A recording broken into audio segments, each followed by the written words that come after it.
मैं तुझे प्रथम गिनती में गिनाता हूं, देवताओं का अधिपत्य तुझे प्रदान करता हूं, सारे देवों में तू प्रथम गिनती में गिना जाएगा, प्रथम पूज्य माना जाएगा। बस शंकर भगवान ने वर दिया, थोड़ी देर बाद कार्तिकेय महाराज आ गए। कौन आए? जम के बोलो जरा। कार्तिकेय। और कार्तिकेय जी आए और आकर बोले, पिताजी दंडवत करा, प्रणाम करा, साष्टांग करा, मैं परिक्रमा कर कर आ गया। मैंने परिक्रमा करा।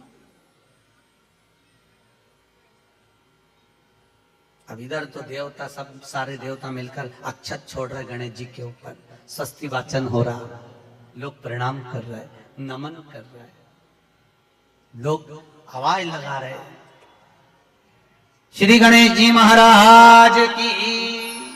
अब सारी दुनिया में आवाज लग रही गणेश जी। तो कार्तिकेय ने पूछा, माँ ये गणेश जी का जयघोष क्यों हो रहा है? गणेश जी के जयकारे क्यों हो रहा है? गणेश जी के लिए इतना जयघोष? तो माता पार्वती ने भगवान शंकर के शब्दों को कार्तिकेय को सुनाया। कार्तिकेय रो पड़े, माँ मैं परिक्रमा कर कर आया, गणेश जी ने केवल आपकी परिक्रमा लगा ली, आपने उसको प्रथम गिनती में मान लिया। माँ उसने बुद्धि का परिचय दिया और मैंने कर्म का परिचय दिया।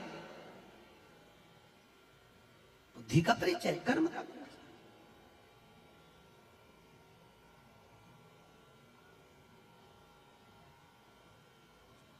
मैंने कर्म कर दिया। महाराज व्यक्ति को उसके भाग्य का मिलता है कि कर्म का मिलता है? जल्दी बोलो। कर्म का। आपका क्या विचार है? ये लोग तो बहुत दूर बैठे इसलिए इनसे पूछ ही नहीं दिया। व्यक्ति को उसके भाग्य का मिलता है कि कर्म का मिलता है? पुरुषों से भी पूछने का मन है मेरा, भाव बोलो तो सही, कि उसके कर्म का मिलेगा कि भाग्य का मिलेगा? है दोनों का मिलेगा। मेरी माताएं जीजियां बिल्कुल सही कह रही है, दोनों का ही चाहिए। काय का भाग्य का और कर्म का, ये दो हैं।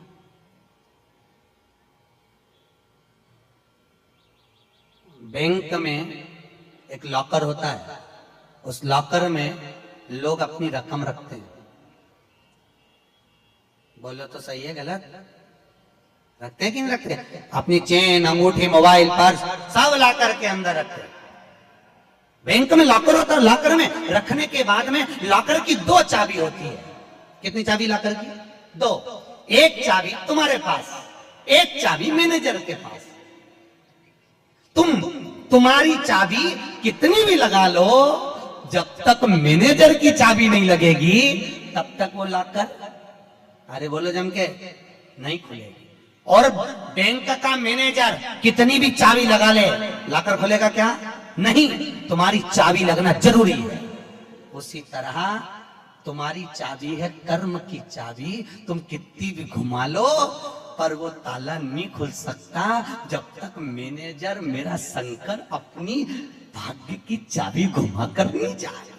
इसलिए तुम कर्म करो, भाग्य की चाबी मेरा भोलेनाथ घुमाएगा, और कब क्या दे जाए तुम्हें मालूम ही नहीं पड़ पाएगा। इसलिए चाबी दोनों होना चाहिए, एक भाग्य की, एक कर्म की। दो चाबी होंगी लॉकर खुलेगा, अगर एक चाबी लगी तो लॉकर नहीं खुलेगा। गणेश जी महाराज को भगवान कार्तिकेय महाराज बोल रहे हैं, माँ मैं कर्म करने गया था, मैं परिक्रमा करने गया था, और यहाँ गणेश जी महाराज को तुमने प्रथम गिनती में बना दिया। माँ ये क्या हुआ? माता पार्वती को गुस्सा तो बहुत आया, क्रोध भी आया। माँ पार्वती की आंख में अश्रु भी भर गए। महाराज आंसू है माता पार्वती के नयन, अश्रु।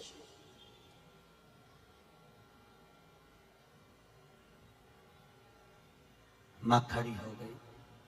माता पार्वती ने आज खड़े होकर भगवान भोलेनाथ जी से निवेदन करा, आपने अपनी जिंदगी की ये गलती कर दी। क्या गलती? शंकर भगवान पूछ रहे कौन सी गलती? तुमने गणेश जी को प्रथम गिनती में बना दिया, कार्तिकेय भी तो गया था। अगर कुछ थोड़ा सा आशीर्वाद रखना था तो कार्तिकेय के लिए रखना था, पर तुमने केवल गणेश को प्रथम गिनती में बनाया है, ये तुम्हारी गलती है। तो गणेश जी ने परिक्रमा भी तो करी है। माता पार्वती खड़े होकर शंकर भगवान से बोली, भोलेनाथ मैंने अपनी जिंदगी में आपसे कभी कुछ नहीं मांगा, पर आज तुम्हारी यह पार्वती तुमसे एक वर चाहती है। शंकर भगवान ने कहा, मांग, तुझे क्या चाहिए? पार्वती कहती है, आज के बाद तुम्हारी कभी पूर्ण परिक्रमा ना लगे, आज के बाद तुम्हारी कभी पूर्ण प्रदक्षिणा ना हो, पूर्ण नहीं होना चाहिए। कौन ने मांगा? जम के बोलो, पार्वती। शंकर की पूर्ण प्रदक्षिणा माता पार्वती ने कह दिया, भोलेनाथ आज के बाद ना, क्योंकि तुम भोले हो, तुम्हारे आसपास कोई घूम लेता है, तुम उसको कुछ भी निकाल कर दे देते हो। होता है, दो बहुएं होती हैं, एक बहू रहती है पूना में, बोलो कहां? मुंबई या पूना, और दूसरी बहू तुम्हारे साथ रहती है। अरे बोलो जम के, एक दूर रह रही है और एक तुम्हारे साथ रह रही है। पर सास को जो साथ रह रही है ना, रोज पूछ रही है ना, वो अच्छी नहीं लगती। वो जो दूर रहती है ना, उसका गुणगान 24 घंटे करती है। ये डोकरियों की आदत भी बुरी बुरी बड़ी बुरी आदत। जो पास रह रही है वो अच्छी नहीं लग रही, जो दूर रह रही ना, वो दिवाली पे आती है, बस दिवाली पे 30 त्योहार कराती है, और दिवाली पे आते और आके पल्लू वल्लू लेके मम्मी जी मम्मी जी मम्मी जी करके आई आई करके बस 2-4 बार इधर उधर घूमेगी और सास इतनी खुश हो जाएगी, तुरंत अंगूठी निकाल के जबरत ले।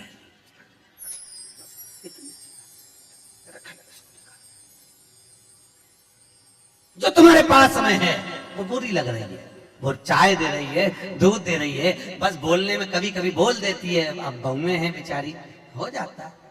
एक सास बहू से कहती है, मैं सुबह 5 बजे उठती हूँ, तू 4 बजे उठाकर।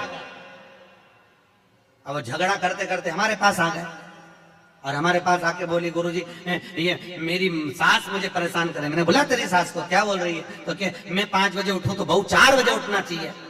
तो मैंने कहा, अच्छी बात बोली, कोई दिक्कत वाली बात नहीं है। एक काम कर, बहू की उम्र है 20 साल, तेरी उम्र है 70 साल, तू 20 साल की बन जा, मैं भी इसको जगाना चालू कर देता हूं। जब तुम, वो कहते हैं ना, सास भी कभी बहू थी। जब तुम बहू थे, तुम भी खूब मस्त चकाचक सोते थे, और तुम्हारी सास पहले उठती थी। बुढ़ापे में नींद नहीं आती जीजी, नहीं आती। आती क्या? अरे बोलो तो, आती बुढ़ापे में। मनुष्य की उम्र, गधा की उम्र, कुत्ता की उम्र और उल्लू की उम्र बराबर थी। किस किस की? जम के बोलो। मनुष्य, गधा, कुत्ता, उल्लू, सबको पहचानती हो? ठीक है, सबकी उम्र बराबर है, 40-40 साल। मनुष्य पहले 40 साल का था, गधा 40 साल का था, कुत्ता 40 साल का था, उल्लू 40 साल का था। सबकी उम्र लेवल में बिल्कुल बराबर थी। भगवान के देर अंधेर मुझे ये ऊंचा नीचा लेवल अपने यहाँ चले, भगवान के नहीं चले। भगवान ने सबकी उम्र 40-40 साल रखी, सबकी उम्र 40। एक दिन गधा भगवान के पास में आया और गधे ने भगवान से आकर कहा, अरे भोलेनाथ। भगवान शंकर ने पूछा, क्या हो गया? महाराज, हमारी उम्र 40 साल की दे दी, हम लोगों का बोझा ढोते रहे, लोगों का वजन ढोते रहे, महाराज हमारी उम्र बिल्कुल आधी कर दो, बिल्कुल आधी, हमें इतनी लंबी उम्र नहीं चाहिए। भगवान ने कहा, ठीक है गधा, आज से तू 20 साल का। गधा कितने साल का हो गया? अरे जम के बोलो, 20 साल का। थोड़ी देर बाद मनुष्य, आवाज सेट करो, मनुष्य, इको खत्म हो गया, डिले नहीं आ रहा। मनुष्य, और थोड़ी देर बाद में मनुष्य भगवान के पास पहुंचा। भोलेनाथ आगे वापस आगे मनुष्य पहुंचा और भगवान के पास जाकर बोला, भोलेनाथ। भगवान शंकर ने पूछा, तुझे क्या हो गया? भोलेनाथ, 40 में मेरा क्या होगा प्रभु? भगवान ने कहा, गधे की बच्ची है, कितने साल बचे? 20। मनुष्य कहा दे दो प्रभु, भगवान ने कहा ले जा। कितने का हो गया? जम के बोलो 60 का। थोड़ी देर बाद कुत्ता आ गया। कुत्ता शंकर जी से बोले भोलेनाथ। शंकर भगवान ने पूछा तुझे क्या हो गया? महाराज 40 साल की उम्र दे दी, लोगों के दरवाजे पर बैठा रहूं, दरवाजे पे बैठकर झूठन चाटूं, दरवाजे पे बैठ कर रोटी खाऊं, दरवाजे पे दुम हिलाऊं और दरवाजे पे से चिल्लाऊं महाराज मेरी उम्र कम कर दो। भगवान ने कहा ठीक है कुत्ता, आज से तू 20 साल का। थोड़ी देर बाद मनुष्य फिर आ गया। भोलेनाथ 60 में क्या होगा? भगवान ने कहा कुत्ता की बची है कि चल जाएगी, ले जा। कितने का हो गया? 80। थोड़ी देर बाद उल्लू आया। उल्लू ने आकर कहा भोलेनाथ। भगवान शंकर ने पूछा तुझे क्या हो गया? महाराज 40 साल की उम्र दे दी, रात रात भर जगता रहूं, पेड़ पे टंगा रहूं, रात रात भर मुझे नींद नहीं आती भोलेनाथ, मेरे को रात भर चौकीदारी करना पड़ती, रात भर पेड़ पे बैठा रहता हूँ, रात भर वृक्ष पर बैठा रहता हूँ, मेरी उम्र कम कर दो। भगवान ने कहा कितनी कम कर दो? बिल्कुल आधी कर दो। भगवान ने उल्लू की उम्र आधी कर दी। कितने साल का हो गया? 20 साल का। थोड़ी देर बाद मनुष्य आ गया। मनुष्य आकर बोला अरे भोलेनाथ। शंकर भगवान ने पूछा क्या हुआ? 80 में मेरा क्या होगा? भगवान ने कहा उल्लू की बच्ची है, चलेगी? ले जा। कितने का हो गया? 100। अब तुम खुद देखो 40 वर्ष तक मनुष्य अपनी जिंदगी को सही जीता है। कितने साल? जम के बोलो जरा। 40 साल तक मनुष्य अपने जीवन को सही जीता है। खूब खाता, आराम से पचता, खूब डेंटिंग पेंटिंग सब चकाचक, कपड़े मपड़े सब जोरदार, रकम मकम सब पहने, खूब अच्छा लगे। क्योंकि 40 वर्ष की जिंदगी तुम्हारी है तो 40 साल तक मनुष्य अपने जीवन को सही जीता है। 40 के बाद किसकी लगी थी? जम के बोलो। गधे की। तो 40 से 60 तक मनुष्य गधे जैसा बोझा ढोता है। बच्चों को बड़ा करना है, शादी करना है, मायरा भरना है, परिवार को पालना है, तो बोझा ढो रहा है। जैसे गधा बोझा नहीं ढोता, जैसे 60 तक बोझा ढोया। 60 के बाद उम्र किसकी लगी? कुत्ता की। जब 80 की उम्र में आता है तो कुत्ते को दरवाजे पे रखा जाता है। जब तुम्हारी 80 की उम्र होगी तो घर के लोग कुर्सी डाल के, खटिया पलंग दरवाजे के पास हॉल में बिठा देंगे, वहीं बैठे रहे। और रोटी भी दरवाजे के पास, चाय भी दरवाजे के पास, क्योंकि कुत्ते को अंदर परमिशन नहीं है। और कोई भी मिलने आया तो वहीं से चिल्लाया, वहीं से आवाज, क्योंकि कुत्ते की उम्र लगी है। वहीं से। अब कुत्ते के बाद में 80 के बाद 80 से 100 उल्लू की। डॉक्टर साहब क्या गए? डॉक्टर साहब मुझे रात में नींद नहीं आती। डॉक्टर साहब ने टेबलेट दे दी, नींद की गोली दे दी, डॉक्टर साहब ने इंजेक्शन लगा दिया। कितने भी अच्छे अच्छे डॉक्टर को दिखा लेना, पर 80 से 100 साल की जब उम्र होगी डॉक्टर को क्या मालूम कि किसकी लग गई। शिव महापुराण कहती है 80 से 100 में कितनी भी दवाई खाओ, कितने भी इंजेक्शन लगवाओ, पर रात्रि को नींद नहीं आएगी। गोली खा भी लोगे तो रात के 1:30-2 बजे तक चकाचक सोएगी, 2 बजे के बाद उल्लू जैसी बैठी रहेगी। 2 बजे के बाद कितना भी खाओ, कितनी भी दवाई खाओ, कितने भी अच्छे डॉक्टर को दिखाओ, पर 80 से 100 में जाग रही। आधी रात को जागे, बहू के मम्मी सो नहीं रही, आई सोई नहीं, आई के मारे नींद ही नहीं आई। अब इसके कौन समझाए? उल्लू की लगी, कौन समझाए इसके? 80 से 100। अपन तो सब कथा छोड़ो, अपन अपनी कथा पे आओ। चलो महाराज, तो जो बहुत दूर रहती है ना वो अच्छी लगती है, जो पास में रह रही दूर के ढोल सुहावना, ठीक नहीं है, श्रेष्ठ नहीं। भागवत ज्ञान गंगा यज्ञ समिति वालों काय श्रेणी की कथा 10-15 मिनट ज्यादा हो जाए तो कोई दिक्कत तो ना है? हाँ, क्या विचार है तुम्हारा? नहीं, अगर खाना हो तो मैं तुम अच्छा तुम किस्म कर दूं, मारे कहीं मिर्ची का ठेसा तैयार अपने कहीं। नमकीन चावल आज तो खूब चकनिता। अगला प्रश्न है, तो ये प्रदक्षिणा का प्रश्न है। अगला प्रश्न, शिवलिंग की पूजा करने के लिए शिवलिंग को घर में कहाँ रखें? जहां तुम्हारी मर्जी हो। अब ये तो भगवान शंकर को पूजा घर में रखो ना, जहां पूजन होती है, जहां देवता बैठे हुए वहां रखो।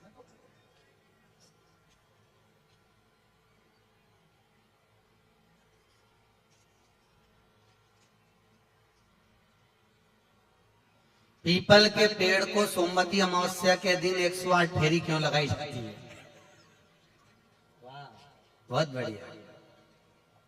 हमने तो नहीं की लगाओ, अब तुम्हारा मन है 108 लगाने का। याद रखना, पीपल के वृक्ष की परिक्रमा करने से वैभव बढ़ता है, आंवले के वृक्ष की परिक्रमा करने से लक्ष्मी बढ़ती है। याद रखिए, तुलसी की परिक्रमा करने से सौभाग्य बढ़ता है। अब 108 मन का लगाओ, चाहे 208 लगाओ, 216 लगाओ, ये आपके ऊपर है। यहाँ आपका भाव होना चाहिए कि हम भगवान को कैसे रिझाएं, कैसे रिझाएं, ये आपका भाव है। उसका फल क्या है? तो उसका फल वैभव प्राप्ति का है, धन प्राप्ति का, यश प्राप्ति का। आप जितनी लगा,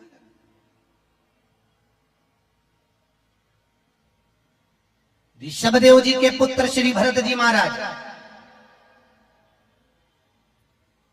अपनी योनि से छूटे तो हिरण की योनि में गए। हिरण की योनि पाने के बाद श्री ऋषभदेव जी के पुत्र जो भरत जी थे, हिरण की योनि में आने के बाद में, हिरण की योनि पाने के बाद भरत जी को लगा कि मैं इस हिरण की योनि में पड़ गया हूं, इससे मुक्ति कैसे मिलेगी? तो हिरण की योनि में आने के बाद भरत जी महाराज पीपल के वृक्ष के नीचे जो संत बैठे हुए थे, उनकी 108 परिक्रमा करते थे हिरण की योनि में। तो हिरण की योनि के 108 परिक्रमा कर रहे थे। उस दिन थी सोमवती अमावस्या का दिन, जिस दिन हिरण की योनि से परिक्रमा करते करते भरत जी महाराज छूट गए थे और वापिस मनुष्य की योनि में आ गए थे। ये 108 परिक्रमा का फल है। ऋषभ जी के पुत्र हिरण की योनि से छूटकर परमात्मा की भक्ति को मनुष्य देह में लगे। शायद हो सकता है हम मानव की देह में हैं और मनुष्य की देह में आकर अगर हम भगवान की 108 परिक्रमा लगाते हैं, हम भगवान का भजन करते हैं, 108 परिक्रमा के अंतर्गत हम डूबे रहते हैं, तो हो सकता है मनुष्य की योनि से छूटकर हम देव योनि में चले जाए, भगवान की परास प्राप्त हो जाए। तो शास्त्र कह रहा है, अंजना माता गौतम बाबा से कहने पर शंकर की आराधना कर रही है। और आराधना करी माता अंजना ने, शिव जी की आराधना करी, शंकर की जब आराधना करी, शंकर का अभिषेक करा, भगवान भूत भावन प्रसन्न हो गए और शंकर भगवान ने उसी समय माता अंजना को वर प्रदान करा। तो चिंता मत कर, तेरे घर में पुत्र होगा। पुत्र, तू क्यों चिंता कर? भगवान शंकर जब भी देते हैं, छप्पर भर के देते हैं। भगवान कृष्ण के यहाँ कितने बच्चे दिए? 1,77,086। अब अंजना माता के यहाँ भगवान संतान दे रहे। भगवान अंजना माता के यहाँ हनुमान जी महाराज कितने भाई थे? माता अंजना के गर्भ से जो संतान हुई थी, हनुमान जी महाराज सगे भाई कितने थे? हनुमान जी कितने भाई? अरे बोलो तो सही, हनुमान जी भाई कितने हैं? सगे भाई कितने हैं हनुमान जी महाराज? तो अंजना माता ने जब भगवान शिव की आराधना करी, शंकर की जब आराधना करी, तब भगवान शंकर प्रसन्न हुए। समय बीता, माता अंजना के गर्भ में भगवान शंकर के तेज पुंज को पवन देव ने ले जाकर माता अंजना के गर्भ में स्थापित करा। स्थापित करने के बाद पूर्णिमा के दिन, चैत्री पूर्णिमा के दिन, भगवान अंजना माता के गर्भ से शंकर का ही एक अवतार श्री हनुमान जी महाराज प्रकट हुए हैं। महाराज श्री हनुमान जी महाराज की। हनुमान जी सगे भाई हैं 6। कितने भाई हैं? 6 सगे भाई। सबसे पहले नंबर हनुमान, फिर गतिमान, केतुमान, धृतिमान, यतिमान, ऐसे हनुमान जी महाराज के 6 भाइयों का क्रम वर्णन किया गया है। कितने भाई हैं? 6। हनुमान जी महाराज का एक भाई है जिसका नाम है गतिमान। क्या नाम है? गतिमान। और जिसके यहाँ पर फैक्ट्री हो, किसी भी तरह की फैक्ट्री हो, चाहे वो नट बोल्ट की हो, पानी की हो, किसी भी तरह की फैक्ट्री हो, अगर फैक्ट्री में जरा सी भी तकलीफ आती है तो हनुमान जी महाराज के उल्टा पांव, लेफ्ट पांव के नीचे का सिंदूर लाकर गतिमान का नाम लेकर अगर फैक्ट्री पर स्वस्तिक बना दिया जाता है तो वो फैक्ट्री धड़ाके से चलना चालू हो जाती है, कभी खराब नहीं होती, कभी परेशान नहीं करती। महाराज गतिमान, हनुमान जी के 3 नंबर का भाई गतिमान का नाम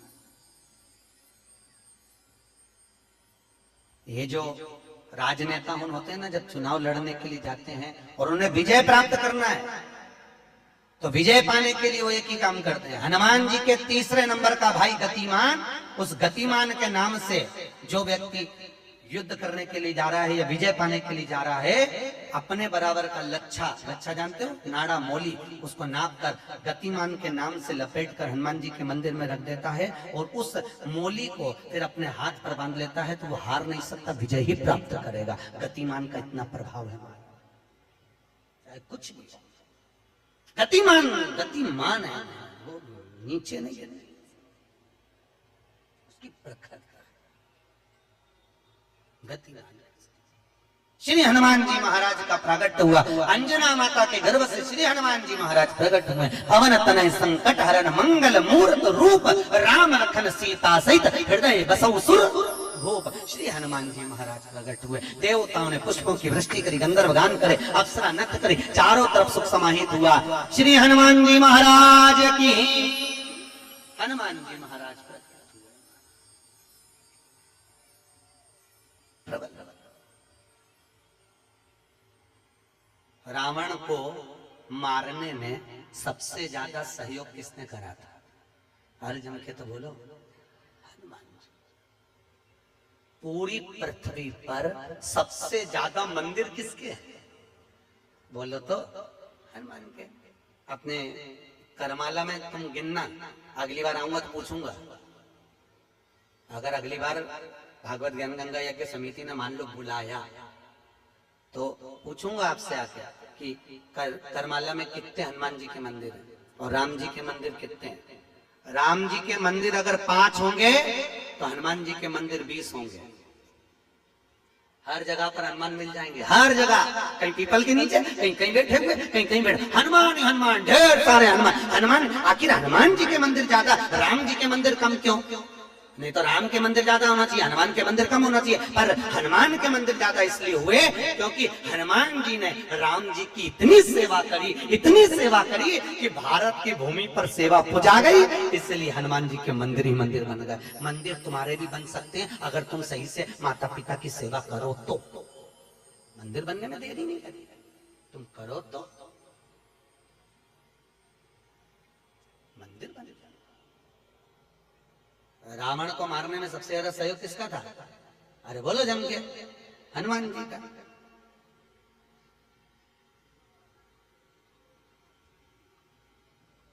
राम जी ने रावण की नाभि में बाण मारा था कि नहीं मारा था? अरे बोलो जम के, क्या था नाभि में? अमृत।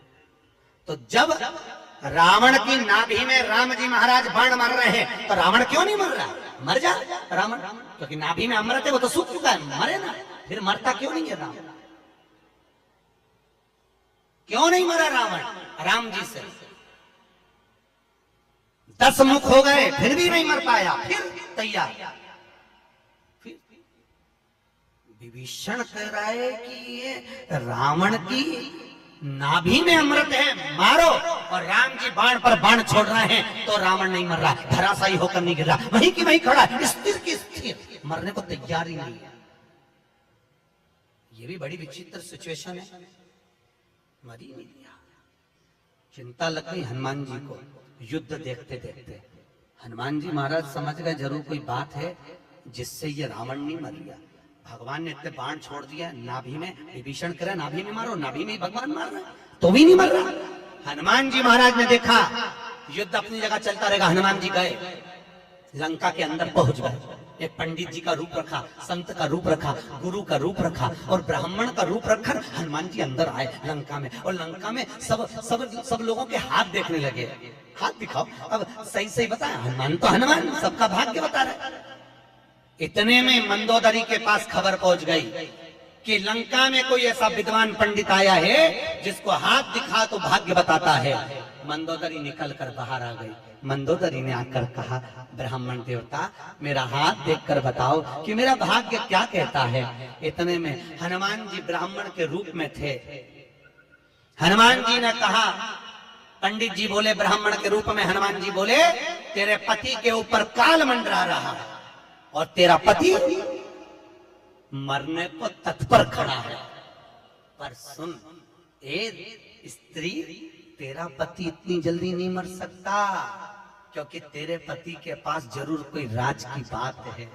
इतने में मंदोदरी बोली, पंडित जी आपने बिल्कुल सही कहा, एक ऐसी राज की बात है, मेरा पति मर ही नहीं सकता। हनुमान जी तुरंत बोले, वो राज की बात या तो मैं जानता हूं या तू जानती है। इतने में मंदोदरी बोली, पंडित जी बिल्कुल सही बात है, जब मेरे पति रावण ने तप करा था, ब्रह्मा जी से वर मांगा था, तो ब्रह्मा जी ने कहा मांग तुझे क्या चाहिए, तो रावण ने कहा कि मैं अमर हो जाऊं, तो ब्रह्मा जी ने कहा ऐसा नहीं हो सकता, तो रावण ने कहा मेरी नाभि में अमृत दे दो, रावण को अमृत दे दिया। तब रावण ने कहा इतने में संतुष्टि नहीं होगी, एक बार और दीजिए, मुझे एक ऐसा बाण दो जिस बाण के लगने से नाभि में अमृत सूखे और मैं मरूं। मंदोदरी ने कहा मेरा पति जब तप कर कर आया था, उसको ब्रह्मा जी ने एक बाण दिया था, वो बाण मेरे पति ने मुझे लाकर दिया था। उस बाण को मैंने जहां मैं शयन कक्ष में सोती हूँ, उस कमरे में मैंने दीवार के अंदर एक खंबे में चुनवा दिया है, सीमेंट से पक्का करवा दिया, वो किसी को मिलेगा ही नहीं। हनुमान जी अपने असली स्वरूप में आए, दीवार तोड़ी और बाण निकाला, राम जी को दिया। राम जी से कहा अब मारो, और जो बाण लगा तब जाकर वो रावण मरा, तब जाकर मरा। नहीं तो राम जी बाण मारते रहते, रावण चकाचक खड़ा रहता, हंसता।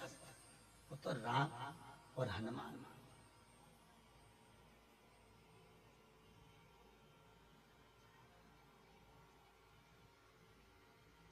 रावण न मरेगा मेरे राम के बिना,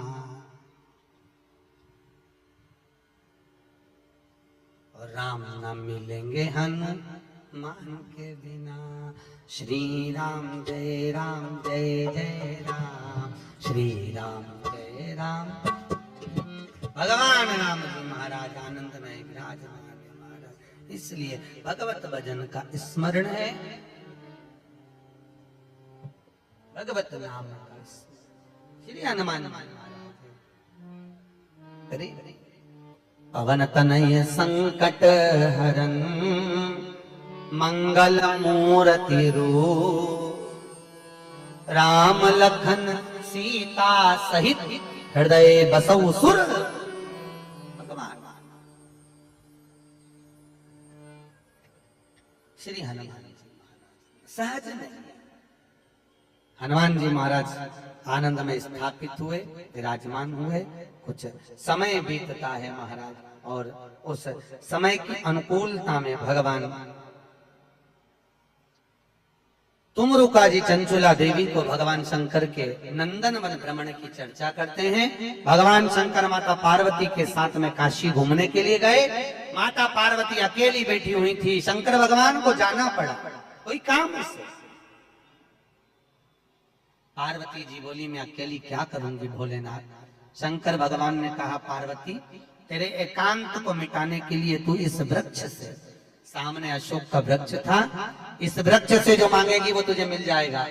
पार्वती जी ने अपने शोक को दूर करने के लिए, एकांत को दूर करने के लिए अशोक के वृक्ष से एक अशोक सुंदरी को प्रकट करा। शंकर भगवान की 6 नंबर की लड़की है अशोक सुंदरी। थोड़ा आवाज बढ़ाओ, रिटर्न किया। अशोक सुंदरी भगवान शंकर के 6 नंबर की लड़की अशोक सुंदरी, अशोक सुंदरी प्रकट। भगवान शिव ने आनंद स्थापित कराया, समय आया, आगे जो वर्णन आया भगवान भूत वामन भूतेश्वर भगवान शिव 12 ज्योतिर्लिंग की कथा का स्मरण कराते हैं। 12 ज्योतिर्लिंग की कथा यहाँ पर प्रारंभ होती है महाराज। 12 और 12 ज्योतिर्लिंग की कथा का स्मरण कराया।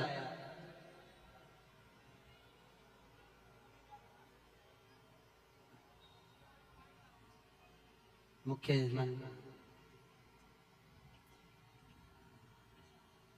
यजमान श्रेणिक जी के पुत्र है ना, उनको बुला।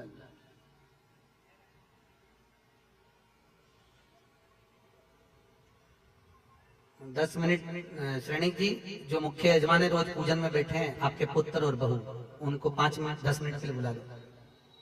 जोड़े से बिठा दो उनको सामने।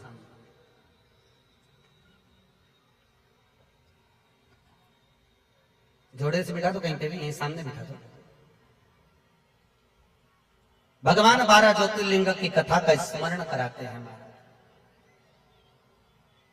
श्री तुमरुका जी चंचुला देवी से कहते हैं, चंचुला ये 12 ज्योतिर्लिंग की कथा है जो अखंड सौभाग्य को देने वाली है, लक्ष्मी की वृद्धि करने वाली है, सुख समृद्धि देने वाली है, कार्य में उन्नति देने वाली है, उत्तम फल की प्राप्ति कराने वाली है, वंश की वृद्धि कराने वाली है और हर कार्य में सफलता प्रदान करने वाली 12 ज्योतिर्लिंग की कथा। महाराज चंचुला देवी कहती है, महाराज वो 12 ज्योतिर्लिंग की कथा हमें श्रवण कराएं।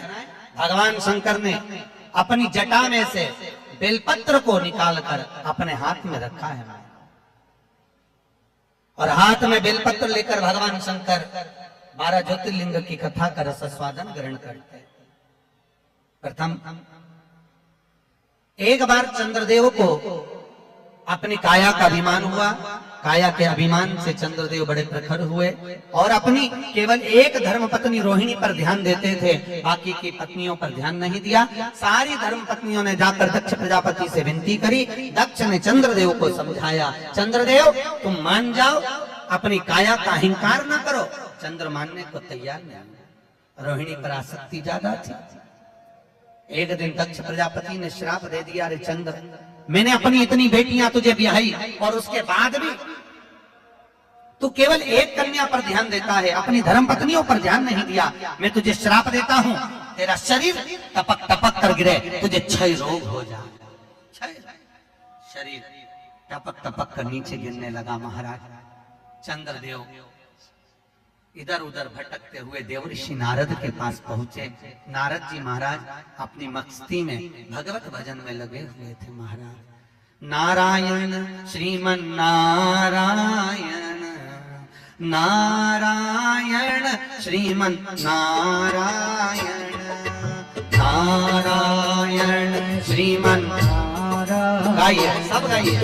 नारायण श्रीमन नारायण, ओ नारायण श्रीमन नारायण, नारायण श्रीमन नारायण, नारायण श्रीमन नारायण, नारायण श्रीमन नारायण, नारायण श्रीमन नारायण, नारायण श्रीमन नारायण, नारायण श्रीमन नारायण,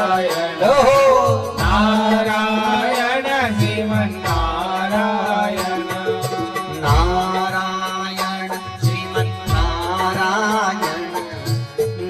नारायण श्रीमन नारायण, नारायण श्रीमन नारायण, नारायण श्रीमन नारायण, हे नारायण श्रीमन नारायण, नारायण श्रीमन नारायण, नारायण श्रीमन नारायण, नारायण श्रीमन नारायण। श्री नारद जी महाराज मिले भगवान चंद्रदेव ने विनती करी, महाराज मुझे काया का रोग हो गया है, कृपा करो।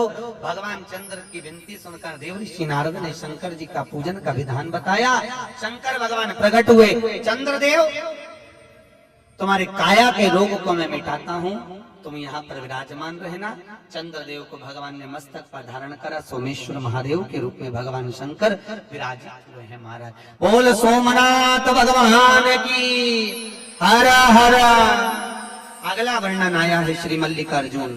कार्तिकेय अपने माता पिता से रुष्ट होकर श्री शैलम पर जाकर बैठ गए, जहां बैठकर उन्होंने तप किया।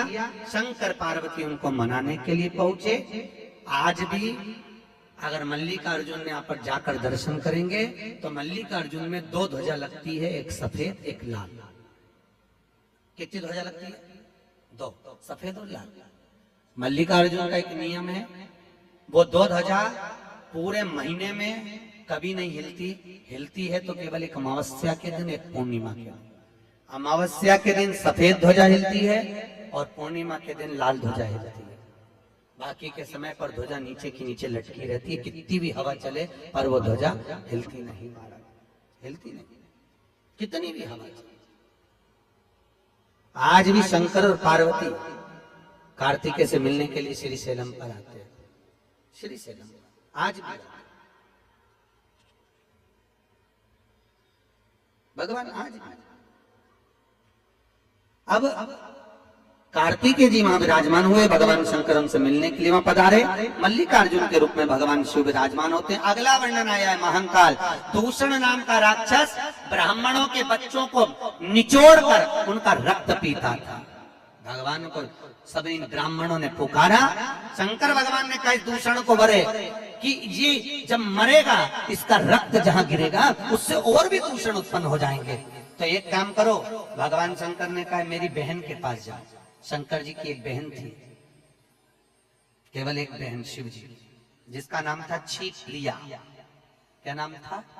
छी प्रिया, जिसको आजकल लोग छिपरा कहने लगे। शिव जी की एक ही बहन थी, छी प्रिया। तुम मेरी बहन के पास जाओ और मेरी बहन छिप्रिया से कहना कि जब भगवान शंकर अगर दूषण नाम के राक्षस को मारे, जहां जहां उसका रक्त गिरे सारे रक्त को समेट देवे जल के वेग में। छिप्रिया ने वैसे ही करा। भगवान